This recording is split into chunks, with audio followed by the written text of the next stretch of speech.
Hello, I'm Himanshu Jha and I'm faculty in the Department of Political Science at the South Asia Institute, Heidelberg University. In this short video, I will talk about my book entitled Capturing Institutional Change, the Case of the Right to Information Act in India. Institutions are norms that undergird organizations. Scholars argue that institutions have this bad habit of persisting on the historical landscape.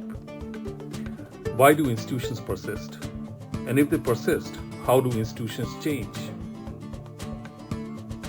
My book examines one such case of the why and how of institutional change. I examine the transformation in the information regime in India by tracing the passage of the Right to Information Act 2005. In this book, I unpack a complex and at the same time a very interesting process of an ideational churning between the locked-in norm of secrecy and emerging norm of openness, explaining both the institutional persistence and change.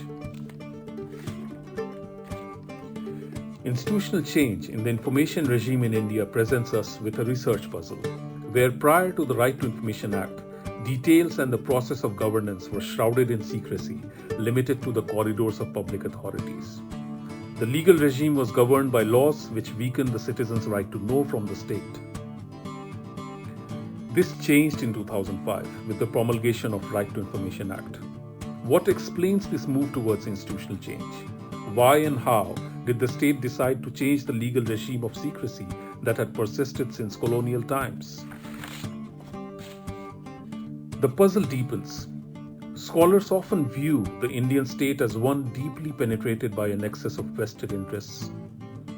Why would the state initiate a change in the legal framework of the information regime, which would be used variously to highlight and expose the very nexus set to govern these institutions?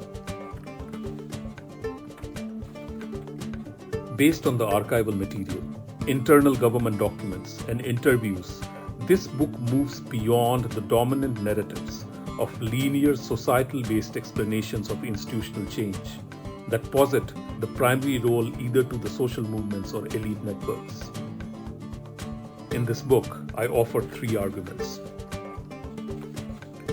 First, I bring in fresh historical evidence that has been neglected by the mainstream narrative to argue that this institutional change was a result of an incremental, slow-moving process of ideas emerging endogenously from within the state. I show that the right to information was path-dependent on ideas of openness that emerged from within the state right since independence. Initially, these ideas emerged gradually as part of opposition politics and gained enough critical mass to be part of mainstream politics, reaching what I call a tipping point. Secondly, I acknowledge the role of social actors, but find that they were part of a broader epistemic network with deep ideational linkages. Third, I show that global norms had both demonstrative and operative influence on the ongoing domestic discourse.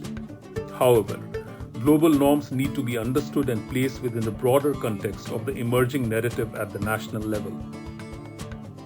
This book offers an alternative perspective on the evolution of Right to Information Act and contributes conceptually to the literature on institutional change.